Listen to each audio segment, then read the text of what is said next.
नमस्ते दोस्तों।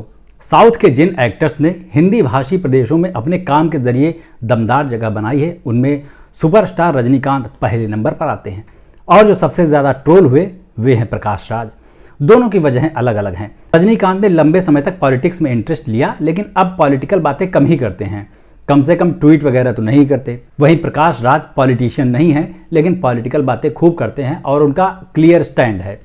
अब पहले रजनीकांत की बात करें तो पिछले दिनों वे अपनी नई फिल्म जेलर के प्रमोशन के लिए यूपी पधारे और यहाँ सीएम योगी आदित्यनाथ से मिले। मिलते ही उनके पैर छू लिए। ये फोटो सोशल मीडिया पर वायरल हो गया और ले दे शुरू हो गई। बीजेपी के सपोर्टर्स थोक में बरनौल बांटने लगे कि देखो साउथ के सुपरस्टार ने योगी जी के पैर छू लिए। अगर बरनौल जितने ट्विटर पर ट्रेंड होती है उतना बिकने लगे तो उसके मालिक अमीरी में एलन मस्क को पीछे छोड़ दे भाई साहब। एक तरफ रजनीकांत और योगी जी के फैंस खुश हुए इस पैर छुआई कार्यक्रम से, दूसरी तरफ रजनीकांत के कुछ फैंस नाराज हुए। ये क्या कर दिया सुपरस्टार, 72 साल का बुजुर्ग इंसान 51 साल के आदमी के पैर छू रहा है, ये कैसी परंपरा है। लोगों ने याद दिलाना शुरू किया कि यही तो परंपरा है। यहाँ कन्या खिलाई जाती है तो छोटी छोटी कन्याओं के पैर छूते हैं। साधु सन्यासी उम्र में भले छोटा हो लेकिन उसके पैर छुए जाते हैं। रजनीकांत ने इस मुद्दे पर सफाई भी यही दी, कहा कि मैं योगियों और सन्यासियों के पैर छूता हूँ। खैर, जो होना था वो तो हो गया, लेकिन इस कदम से रजनीकांत के काफ़ी फैंस छिटक गए। इस बात की चिंता वैसे उनको होगी नहीं, क्योंकि समंदर से 2 बाल्टी पानी अगर निकाल लिया जाए तो क्या ही फ़र्क पड़ता है। रजनीकांत के पास फैंस का समंदर है। कई तो इतने प्रो लेवल के हैं जो मरने मारने को तैयार हो जाते हैं। लेकिन जो रजनीकांत के इस कदम से नाराज़ हुए हैं उनसे कहना कि भैया किसी से इतनी उम्मीदें पालते क्यों हो। योगी जी के पैर रजनीकांत ने पर्सनल कैपेसिटी में छुए या पॉलिटिकल संदेश देने के लिए, ये उन पर छोड़ दो ना। आप किसी से क्यों उम्मीद कर रहे हो कि वह आपकी खुशी के लिए ही सब कुछ करेगा। अपने फ़ायदे के लिए भी तो किसी को कुछ करने दो। इतनी उम्मीदें लगाकर बैठोगे तो बिखर जाएंगी और फिर टटपुंजे लोग आपको बरनाल थमाकर चले जाएंगे। हर छोटी बड़ी चीज़ को पॉलिटिकल मत बनाओ। नेताओं को, अभिनेताओं को उनके काम के लिए घेरो। अच्छा कर रहे हैं या नहीं कर रहे हैं, जिम्मेदारी से कर रहे हैं या नहीं कर रहे हैं।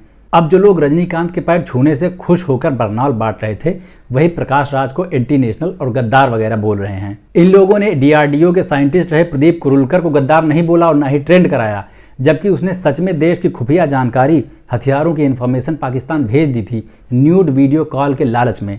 लेकिन यही लोग प्रकाश राज को गद्दार कह रहे हैं क्योंकि उन्होंने चंद्रयान को लेकर पुराना साउथ इंडियन जोक मार दिया।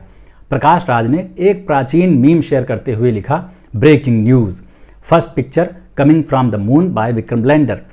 इस मीम में एक चाय वाले की फोटो थी, लेकिन लोगों ने उसे दूसरा चाय वाला समझ लिया और प्रकाश राज को ले लिया लपेटे में। हर कोई धत तेरे की लत तेरे की करने लगा। पहले इस मीम का कॉन्टेक्स्ट जान लीजिए, समझ लीजिए, थोड़ा आसान रहेगा।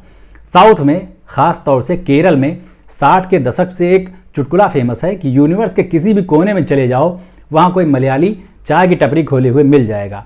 यहाँ तक कि नील आर्मस्ट्रांग जब पहली बार चांद पर उतरे, कदम रखा, तो वहाँ उन्हें एक मल्लू चाय बेचता हुआ मिला।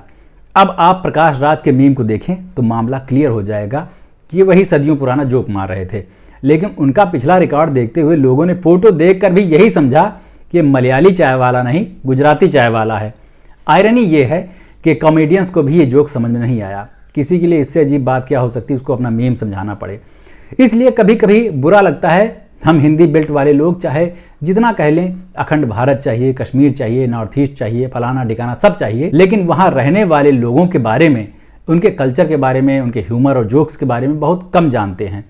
कम पता होने में भी बुराई नहीं है, लेकिन ऐसे मौक़ों पर जब कम जानने की वजह से बेइज्जती होती है तो उसको चुपचाप स्वीकार कर लेना चाहिए। हिंदी वालों की साउथ इंडिया को लेकर जो प्रॉब्लम है उस पर किसी दिन अलग से वीडियो बनाऊंगा। अभी तो बस ये जान लीजिए कि हर भारतीय के लिए चंद्रयान का चांद पर उतरना खुशी की बात होगी। इसरो की उपलब्धि पूरे देश की उपलब्धि है। अपनी कम समझ के चलते या अनपढ़ होने के चलते किसी को भी गद्दार और एंटी नेशनल कहने से पहले 100 बार सोच लीजिए, क्या पता गलती अपनी निकल जाए। ये वाला वीडियो आपको कैसा लगा है कमेंट करके ज़रूर बताना, और इन मुद्दों पर जो मैंने बात की है उन पर आपका क्या टेक है, आपका क्या कहना है, वो भी प्लीज़ बताना। मैं सारे कमेंट्स पढ़ता हूँ और अच्छा लगता है कि इतने सारे बौद्धिक लोग मुझे फॉलो कर रहे हैं और मेरे साथ जुड़े हुए हैं। और उसके अलावा चैनल को सब्सक्राइब कर लीजिए, फेसबुक पर, इंस्टा पर, एक्स पर फॉलो कर लीजिए। ये सब तो आप जानते ही हैं। अभी चलते हैं, लौट के मिलते हैं। नमस्ते।